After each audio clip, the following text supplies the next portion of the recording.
race began in conditions that would have been classed as ideal by overseas skiers. A little bump on the water in light southerly breezes. 14 racers faced the starter.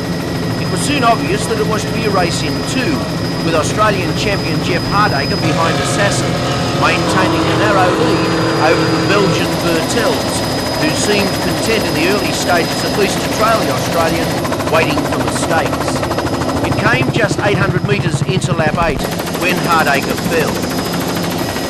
He was not injured and soon gave chase, but the horsepower of Scan Carrier had bolted, and Bertels had to fall to be beaten. He didn't. And he's the world champ once more, with one leg, that of the river race on the Hawkesbury to go.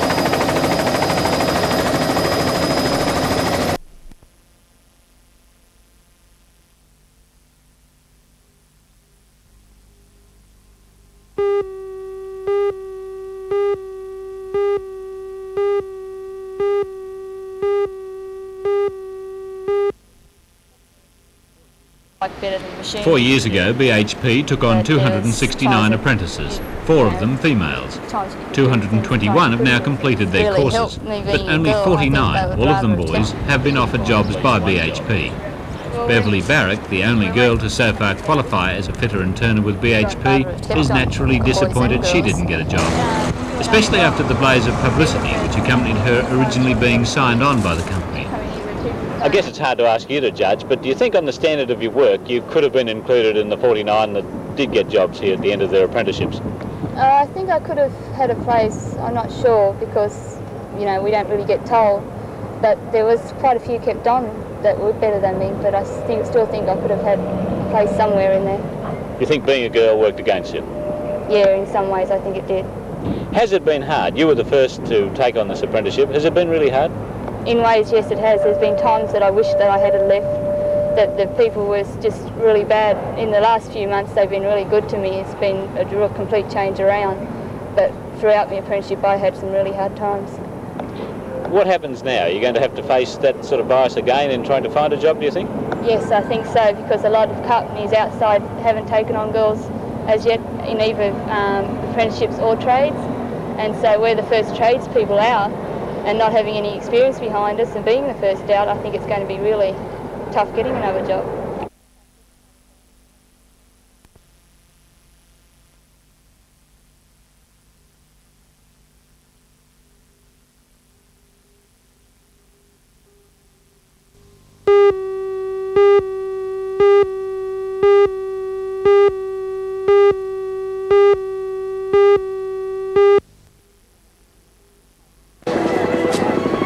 House in Crevett Street is a reminder that Mayfield is an old and once prestigious suburb. Built in 1880 of hand-cut sandstock bricks and heavy timber, the house is a classic example of Georgian architecture and has been recognised by the National Trust.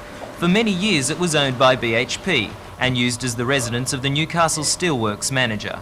It is now privately owned by a couple who have done their best to maintain its original appearance. When Ingle House was placed in the hands of the auctioneers today, a small crowd gathered to watch the bidding. The opening offer was $70,000. There was a long pause before another bid was received. I have $70,000. Any more bids? I've got $70,000. I've got $70,000. I'll take a $5,000 bid. Can I save 75, sir? 75, thank you, sir. 75, A short while I've got later, 75 the bidding here. Can I closed say at 80 from you, sir? $92,000. That fell well short of the $110,000 reserve price, indicating that property prices are still depressed.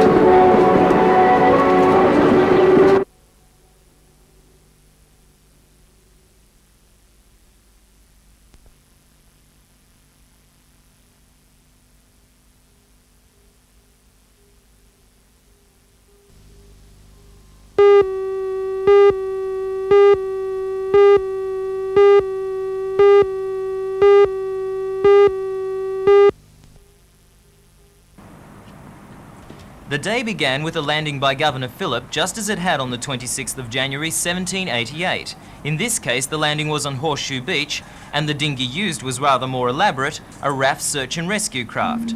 The British flag was unfurled and the Governor, followed by soldiers and convicts, began his march towards a waiting crowd at Fort Scratchley. The historic figures joined an Australia Day procession, which included the marching koalas. Fresh from their triumphant trip to the United States for the Pasadena Tournament of Roses, the koalas attracted most of the attention, receiving a rousing reception on their way to the fort. On the parade ground, they turned their instruments to Advance Australia Fair while the national flag was raised. Then the combined high schools band showed why they were such a success in California by playing their Australiana medley.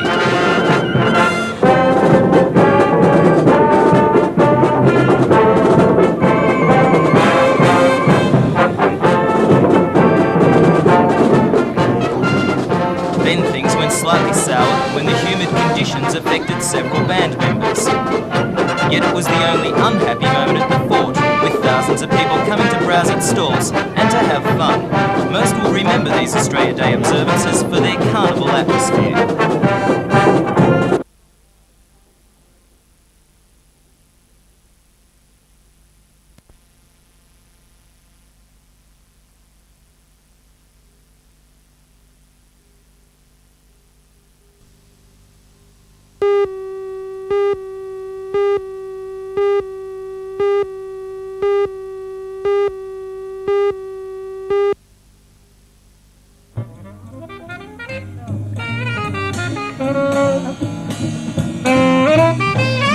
Played along too, the Broken Back Vineyard could have been a perfect setting for Don Burrow's gentle jazz. After a summer of plentiful rain, the vineyards are green and lush. Unfortunately, that rain continued today, and jazz enthusiasts had to dodge showers that were heavy enough at times to bring the brollies out. The concert was a joint promotion by the Rothbury Estate and Hungerford Hill, and apparently did add to the number of visitors in the vineyards this long weekend. Vineyard operators say there are noticeably more people around than the same time last year.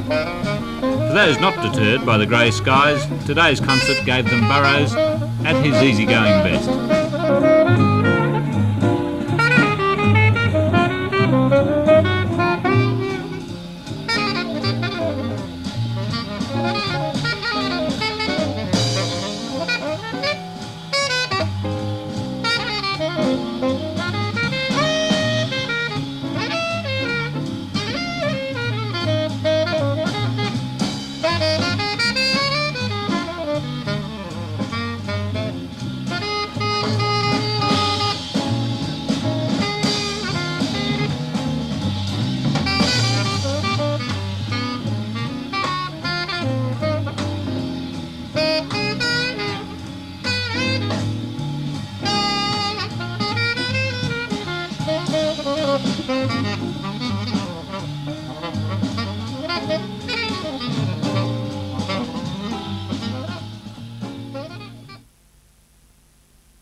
Overnight leader Chris Longley of Pymble in Sydney still leads the championship, but has been joined at 4 under par by expatriate Australian Jamie Crowe. Last year's winner, Scottish international amateur Colin Dalgleish, despite striking the ball well here, is this year off the pace. 22-year-old Crowe, whose father won an Australian title, has returned to get specialised coaching from British Open winner Peter Thompson. He is rated as one to watch. Western Australian Glenn Carbon is next on 3 under from a group of 5 that includes English international Malcolm Lewis and local junior Rick Graham on -2. The final 36 holes will be played today.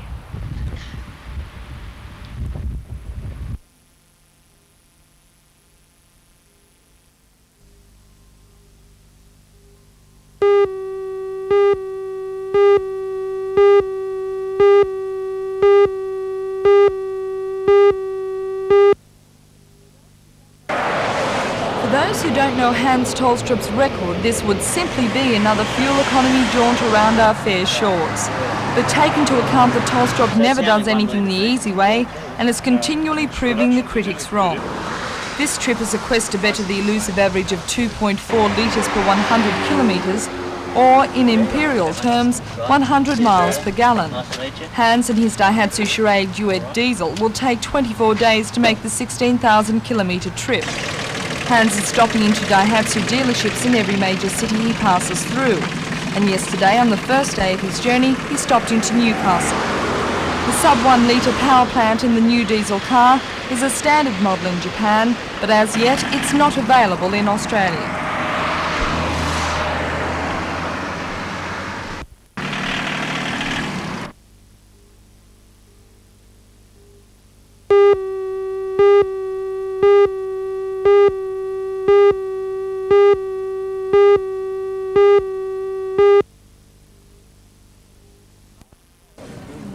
In Raymond Terrace, they celebrate the Australia Day weekend a little differently to most other places. They had the arbitrary flag, the biggest in Australia in fact. They had stalls with proceeds going to local charities, but what drew the crowds was an anything goes competition.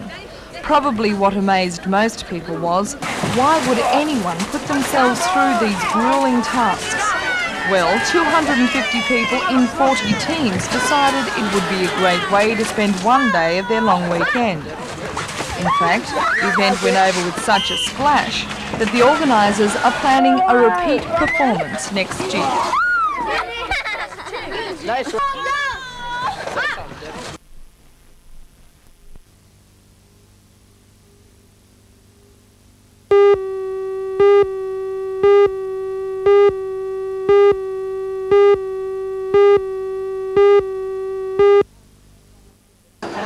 As with the run-up to Christmas, those who work today will be volunteers and will be paid double time and a half for giving up their public holiday.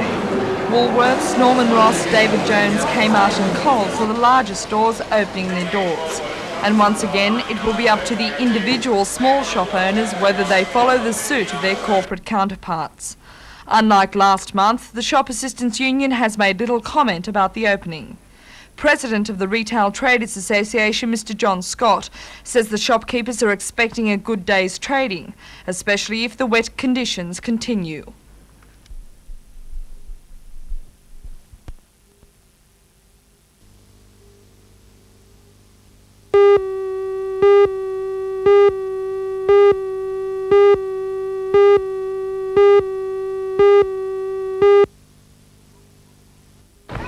The competition was stiff as the 64 starters ploughed into the northeasterly wind.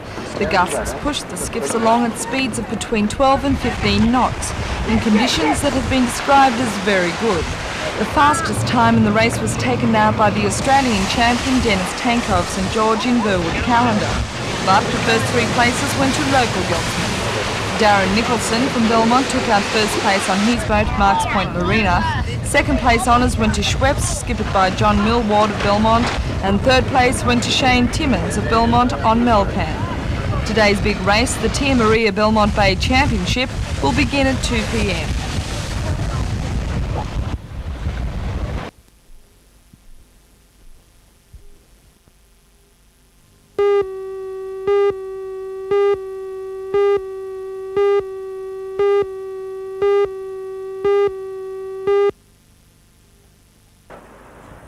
The Carrington Plan, produced over a 12-month period by the Council's planning staff, was a chance to significantly upgrade Carrington's image. The Lord Mayor says the plan represented an accord between Council, unions and residents. Now, however, she says that whole plan is at risk because its implementation required cooperation with the Maritime Services Board, something the Lord Mayor does not now expect since the MSB workshop has been rejected.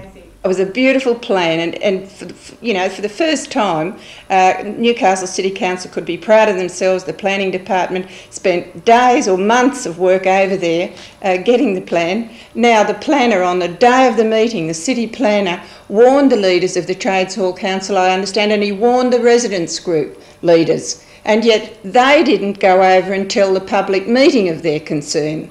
They listened, and as I understand, they tacitly agreed, but when the night came for the public meeting, the residents weren't told, and the vote was never taken. I mean, the people in the corridors weren't even counted. So it was a very unhappy meeting. I fear for Carrington.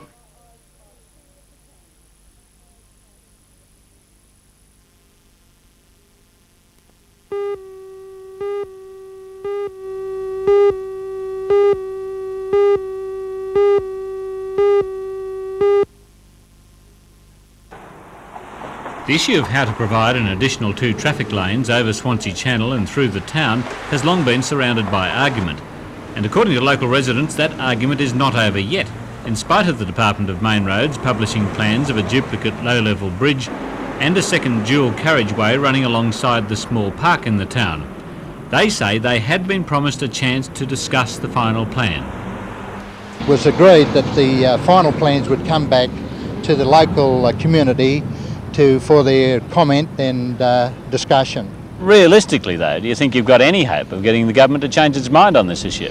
Well, Lake Macquarie Council has not approved the plans at this stage, Jim, and we feel we would like the council to agree to allow community input before they give final approval or otherwise to the plans.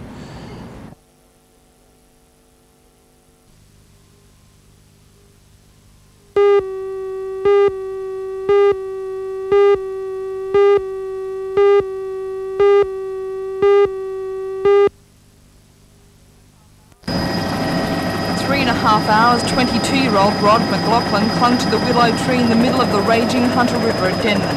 McLaughlin, who was in Denman for the grape picking season, was swept into the river when he tried to retrieve his camping gear. The Newcastle rescue helicopter flew to his aid and a crewman was lowered to the stranded man. There were a few moments of drama when both men slipped and fell into the swirling river.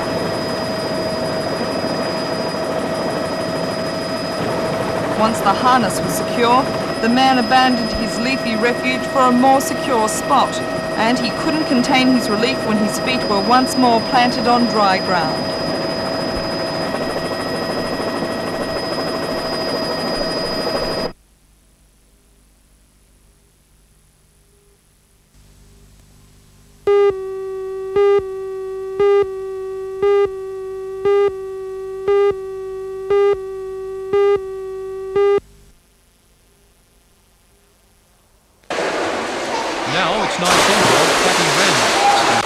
Outstanding performance to take out the open 200 metres freestyle in a state country record time of 2 minutes 7.26 seconds. It's in this event that Kathy hopes to represent Australia in Los Angeles. At the 3-day carnival at Casino, she won 5 gold medals, a great achievement considering she did it while still in training. Newcastle's other Olympic hope is Tabitha Andrews, who recently won 5 gold at the Nationals. The coach of both girls, Eric Arnold at the Junction Swim Centre, is confident Kathy Radical is also all but on the plane to Los Angeles. The performances the weekend and Frida's performances at State and where she is in the preparation, but at the time moment she's in full work. Obviously there are some top lady swimmers around Australia. Where's her major competition coming from? Oh, from Queensland. Susie Weimer, who didn't perform too well in the championships, but Catherine has a great chance of making the team. It has been said that Kathy Randall's a very determined swimmer, but you don't really have to push her. Now perhaps that's going to count in her favour. Well, the preparations come right through and she accepts what she's told and she does as she's told. She's 19 years of age and that's a long time to be there. She's been swimming since she's 8.